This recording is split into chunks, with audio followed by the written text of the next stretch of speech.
What's up, MFFLs? Harrison Graham here with another episode. And before we dive in, something we're going to explore today is it time for head coach Jason Kidd to tinker with his starting lineup? Perhaps put Christian Wood in there or change something else up. Mavs are off to a 1-2 start, 2 close losses. Not that they're playing badly, but should they shake things up? That is something we're going to explore on today's show. And also, if you're a real one, stand up with your chest out and be proud about it, because that makes you an MFFL subscriber here of Mavericks Today. So if you're a subscriber here on the channel, type MFFL. And if you're not, hit that sub button and then type MFFL, because we're bringing you videos all season long here on Dallas Mavericks Today.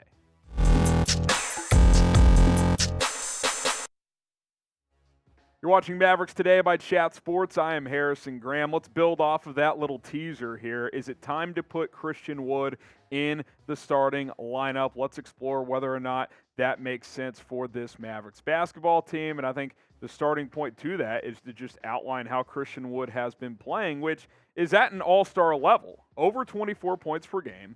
Almost 9 rebounds a game, shooting 62% for the field, 61.5% from 3. Now, I don't expect those splits to continue, but I definitely think you're looking at a guy who could be 20-8 this year. Like, Christian Wood is proving to be this team's second best player early on in the season, especially offensively. Maybe not as a whole, but who is it then if it's not Christian Wood? I mean, Spencer Dinwiddie's played well too, but the way this guy is playing is even better than we had hoped. And yeah, it's nice to have a flamethrower like that come off the bench, but at the same time, do we want to wait 5, 6, 7 minutes until he checks into the game? Or do you want to start the guy? I think that's something you got to consider. Jason Kidd said this to The Athletic. You go with the ones who've been through it.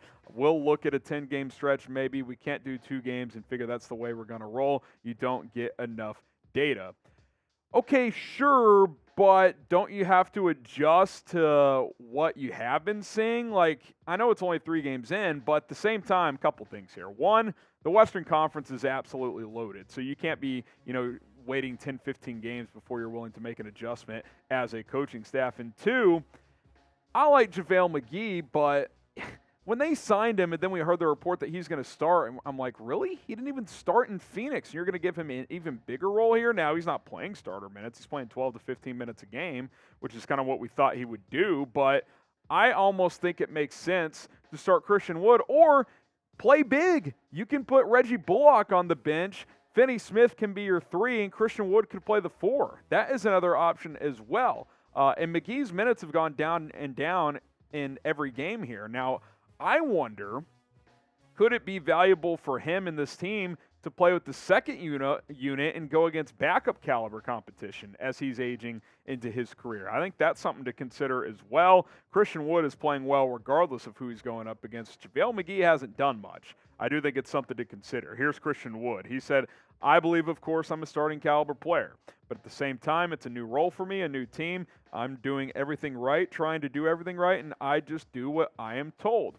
And look, that's the attitude to have. He needs to have a good attitude about everything because he is on a new team. He is on a team trying to contend, which has not been the case at any point in his career. So to have the opportunity to play high-level basketball for a contending caliber team is cool. But if he's – and let me say this too.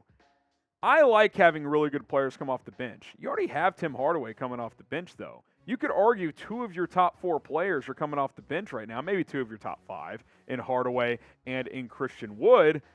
Christian Wood's your second best player. You may have to put him in the starting lineup sooner rather than later. That's all I'm going to say.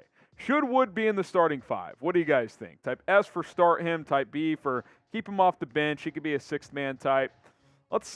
I'll give it a few more games, but if he continues to put up 20, 25 a game at a high efficiency rate, don't you want him playing with Luka as much as possible? I do. That's just my take on things. This is why you should subscribe to Mavericks Today, because we have year-round Mavericks coverage regardless of if it's in the season, the offseason, NBA free agency, trade deadline, draft, playoffs. We're going to have you covered here with the latest news, rumors, breaking news, trades, anything that happens. We'll hit you with the video. Informative and consistent analysis. We're not going to take a couple weeks off when the season ends like some channels do. And hey, help us reach 21,000 subs. We're less than 300 away. So join the movement here at Mavericks Today. We're not going anywhere here on this channel.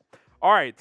Let's talk about a potentially concerning trend. Luka Doncic has the highest usage rate in the NBA at over 41%. That is a massive number. Now, you're probably saying, what's usage rate? Well, here's the definition basically from the NBA. Usage rate, aka NBA usage percentage, is an estimate of the percentage of team plays used by a player while he is on the floor. Usage rate can be calculated with how a possession ends, field goal or free throw attempt or a turnover. So, what that means is over 40% of the time, the ball is in Luka's hands. And you're probably thinking, well, duh.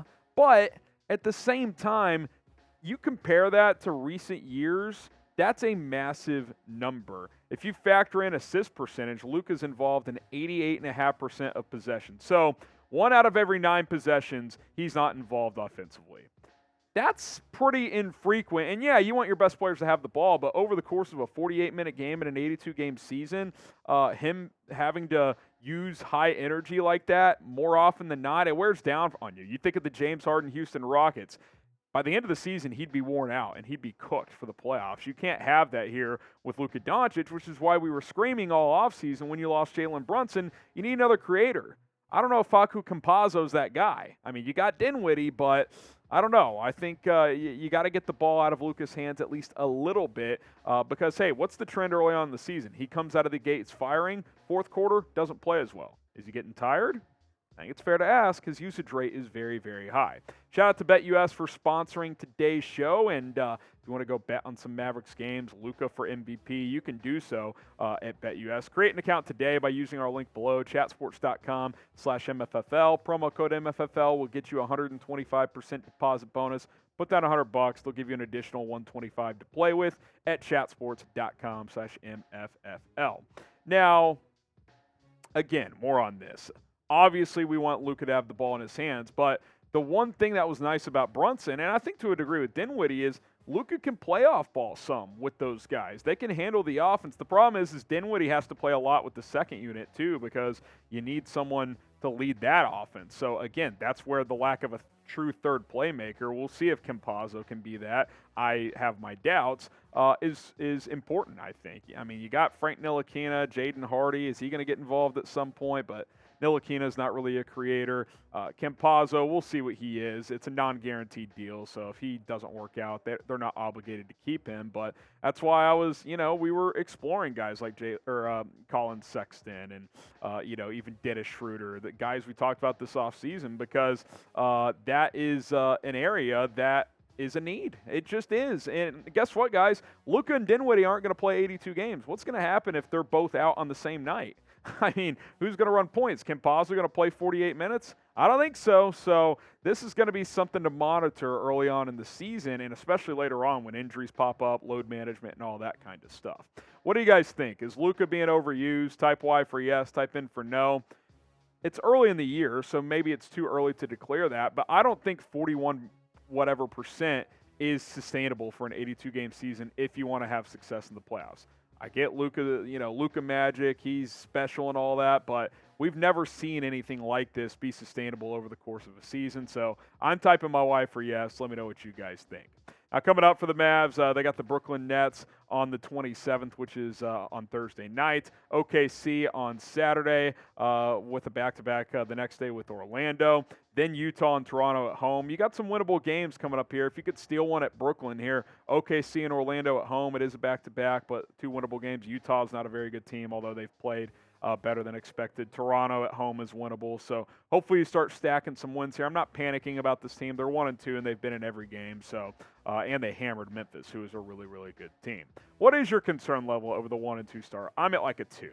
I'm more concerned, again, about the roster situation as a creator. I'm not concerned that you've lost 2 of 3 games, but let me know, scale from 1 to 10, 1 being not at all, 10 being you're panicking, and we'll see you next time here on Mavericks Today.